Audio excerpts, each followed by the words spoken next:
On the 25th of July the removal men arrived. Paul and Catherine spent the day with Darren and Kirsty. Once the van was on its way, Jan and I went for a quiet meal at a local restaurant. But no sooner had the meal arrived on our table than we noticed that the 4 children were peering in through the window. That evening, Graham and Muriel Gregory called round to say goodbye. At 8:30 p.m. the next day we arrived at 39 Penryn Crescent, Chilwell, Nottingham. Our new neighbours, Mabel and Harold, lent us a kettle and gave us a cake. And the Becks had left milk, cheese and bread, which were very welcome. The removal men arrived on the 3rd day, and we shared macaroni cheese with the men at lunchtime. Paul and Catherine were soon making friends. However, one boy showed Paul how to break into our house. We called on Rob and Rue Drew, our contact students, who had invited us some weeks before. Mary and Leslie sent us a bouquet of flowers. Firstly, there was the sorting, decorating and shelf putting up. We then took Paul and Catherine into Nottingham by train to look around and to let them choose a moving present. Paul had a sweatshirt and Catherine a space hopper. Paul bought a MIDI system with the paper round money that he had earned in the Isle of Man. After going to Wentworth for cousin Laura's baptism, they prepared for their new school at Bramcote Hills.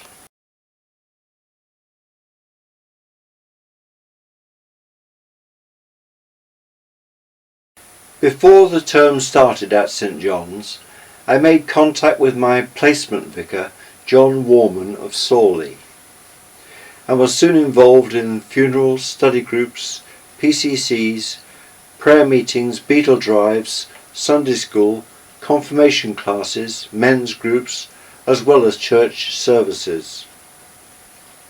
I took a salty and an ordinary cake to the Sawley youth group to demonstrate God looking on the inside when choosing David, and had a bucket ready for the young person who ate into the salty cake. The farm next door to Sawley Church supplied us with our next cat, who we named Mittens. Mabel and Harold took a shine to Mittens, so we didn't see a lot of him, and Jan was not very amused. Jan began supply teaching, teaching guitar, helping on the college tradecraft stall, and studying for a certificate in theology. We went for walks and bicycle rides in the Peak District, especially along the old railway track between Ashbourne and Tissington. We discovered that the local graveyard, which adjoined our back garden, was a great place for walking Inca.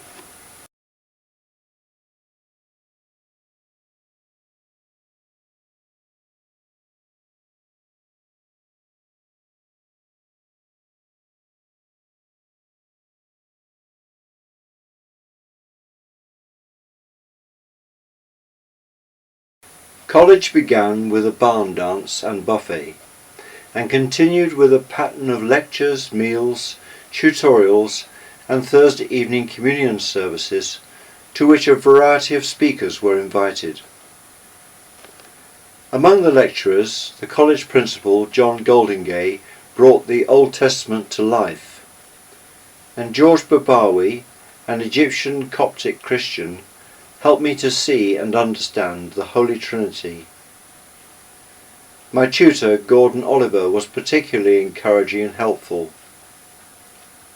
Francis Bridger was constructive in his criticism of my sermons, and Jane Sinclair helped my confidence by asking me to preach at a college service. St John's College is an open evangelical college where we were encouraged to listen, to consider and to debate a wide range of issues, including all sides of the argument. Some students found this very difficult. Everything from abortion to euthanasia to the ordination of women and homosexuality. On the day we discussed the latter, a group of students from Northern Ireland just refused to debate this and just sat there chanting "abomination," Dalek-like, over and over again. Paul took part in the school musical Bugsy Malone as Flash Frankie, the customer in the barber's chair who gets shot with a splurge gun. He obtained an outdoor catering job which took him to Woollerton Park, Castle Donington and Derby Airport.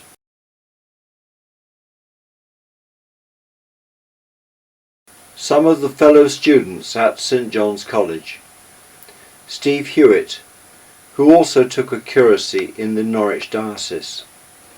Simon Tyndall, whose ancestor translated the Bible. Dave Pearson, who moved to India, only returning here to stay with us and other friends whenever his visa ran out. Rod Faraday, whose conversion experience followed an encounter with a school of whales while fishing at sea. Rolly Ream, whose wife Rosalie tragically died in a car crash while moving their possessions to their first curacy. Mick Evans, a chain-smoking ex-coal miner. Andy Flowerday, whose brother-in-law Peter Knight was appointed incumbent of the Thurton benefice following Gordon Jessup. I began to attend a growth group and started in therapy with Rosemary Hutchby. I had found the pastoral care course very helpful, particularly the area of transactional analysis. Two dreams that I had at this time. A man and a woman sitting on opposite sides of a circular pergola. It is evening, and they're both sad, looking in opposite directions. They long to be together, but don't know how. One is my feminine side, and the other my masculine side. Then suddenly they stand up and walk towards each other, embrace and sit down, holding hands and looking at each other. There is an immense feeling of relief in them and in me. I was watching television with my dad, but I was disturbed by a box in a cupboard. I asked my dad if we could stop watching television while we looked in the box. He reluctantly agreed. I was quite afraid, and the fear increased when I partially opened it and saw a head. Was someone in there? I awoke from the dream in fear, my heart racing. And even though awake, I still felt fear. In the end, I decided that I had to confront the source of my fear. So I drifted into a half-sleep and found myself back in the dream room. This time I opened the box fully, and despite a very high level of anxiety, climbed in and joined whatever was in there. I became one with it, and the fear immediately left me. Catherine took up roller skating, bowling and guitar playing, joined the guides and also the Pathfinder group at Christchurch.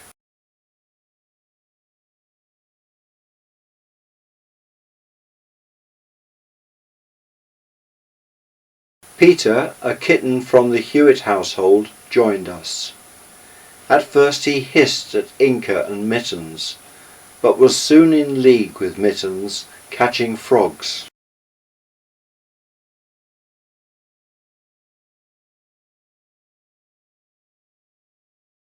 I visited Mum and Dad at Wentworth for a week. painting the inside of their wagon walk house, planting leylandi trees outside, and preaching at a Wentworth Church evensong.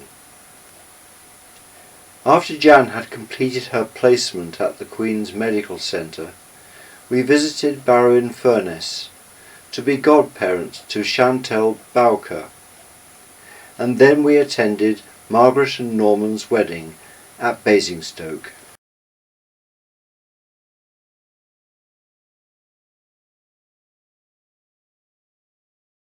Kirsty joined us for a canal holiday between Atherstone and Kidsgrove. At Tamworth, a man on another boat told us off for mooring too near to the loch. The children started singing, "We shall not be moved," and he added, "And you've got some cheeky kids." There was a delay when the boat broke down, but we eventually were able to get through Harecastle Tunnel and back. Stopping for the night, we noticed some very bright lights and discovered the Wedgwood factory. On the way home, we stopped at Burley Road, Hinckley, where we met our former next-door neighbour, Sue.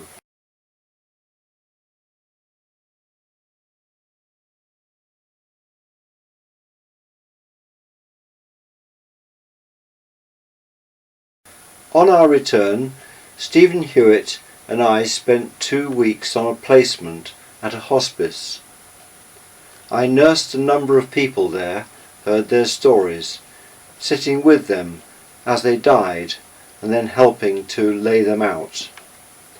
All of this was carried out with the utmost care, respect and dignity, talking to the deceased as if still alive. We were also invited to take part in meetings with doctors, social workers and physiotherapists. I noticed a tension between the auxiliary nurses, who felt that the doctors and registered nurses were too ready to subject terminally ill patients to chemotherapy, thus sacrificing patient comfort in order to advance the knowledge of pain control for the benefit of future sufferers.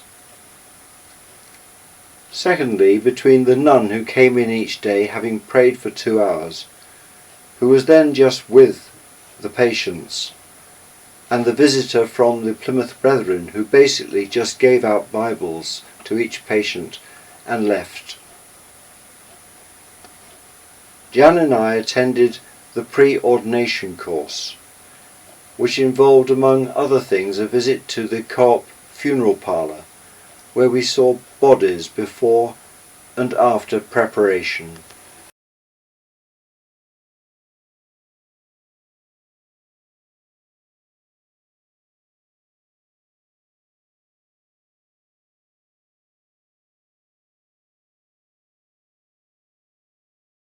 Having applied for a post as curate in the Norwich diocese, Jan and I set off for Rockland at 6 a.m. and saw the sunrise on the way. We shared a meal with the clergy and readers after I had been interviewed by the incumbent, John Lebwood. One retired clergyman named Alan Neach gave the impression that he did not want me to go there. The others were fine. The following day, John rang to ask us to take up the post. Jan and I walked and talked in Attleborough, and by the end of the walk knew that it was right to go. Terry Clutterham visited us to look at the possibility of Jan and I leading a one-to-one holiday in Berwick-on-Tweed. We considered it, but realised that we wouldn't have enough time with our move to Norfolk. At the start of the second year, I was appointed to be the link for a new student from Uganda named Humphrey. I collected him from the bus station in Nottingham, and after tea, as he was without certain supplies and feeling the cold, we provided him with pullover, soap, toothpaste, food and a towel. During the autumn term, I joined a night school in wood carving, which I found quite therapeutic. Jane Sinclair asked me to preach in the college chapel on Jeremiah 3, 6-18. And Dot Cotton from EastEnders came to my mind, providing me with an introduction. What a vivid picture of scandal and intrigue that Jeremiah paints in today's reading. Plenty of material for someone like Dot Cotton to spread around Walford. Do you remember that Ivy Israel? How she used to go off into the hills on the quiet with Billy Baal and Eddie Egypt? Well, now her sister Julie Judah is at it.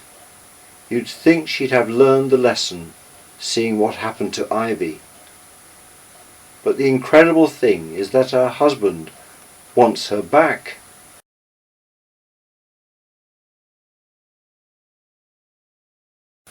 Over the 2 years in Nottingham, I found a good antidote to the intensity of college life in a regular run around a 4-mile circuit at Attenborough Nature Reserve. This took about 30 minutes, and I often completed 2 laps and occasionally 3. Inca normally came along with me, and we made great running partners. However, one day, on the 2nd lap, I noticed that she was no longer at my side, and at the end of the run I found her waiting by the car. We noticed that Inca was getting tired easily, and an X-ray revealed a growth on her lungs or heart. We took her for a walk in Clumber Park before her operation, when the vet discovered that the cancer was inoperable.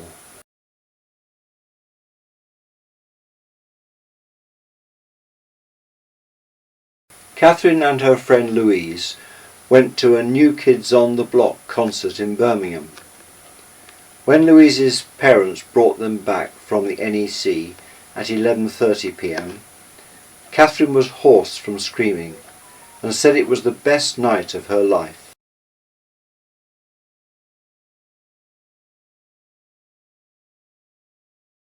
On the way to a walk in Attleborough Park, I posted 4 important letters containing photographs for the Norwich Diocesan News and my baptism, birth and confirmation certificates.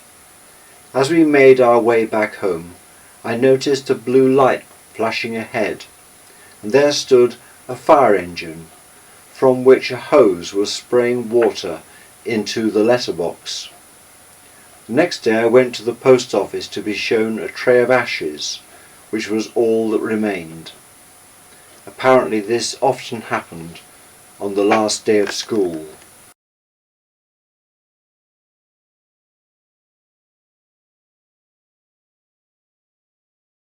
Jan sorted out the tenancy agreement with the Collinsons using Oye stationery after she discovered what solicitors charge.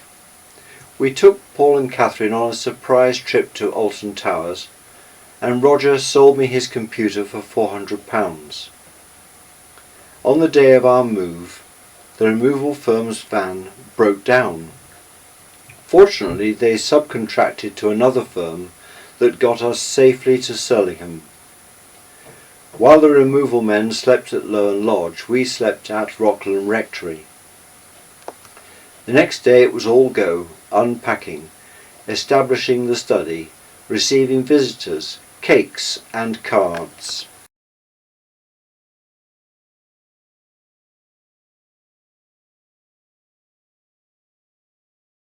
I wrote an ode to St. John's. Thrown together 2 years ago, wanted so much to fit in well, but you were interested by their show. The competitive climate was hell. I knew it would not be easy, but you told us busy was good, felt unloved, unwanted and queasy, so didn't bother to do what I should. It's been an uncomfortable encounter, and now it's time for me to go. But was it a useful experience? To that I cannot say no.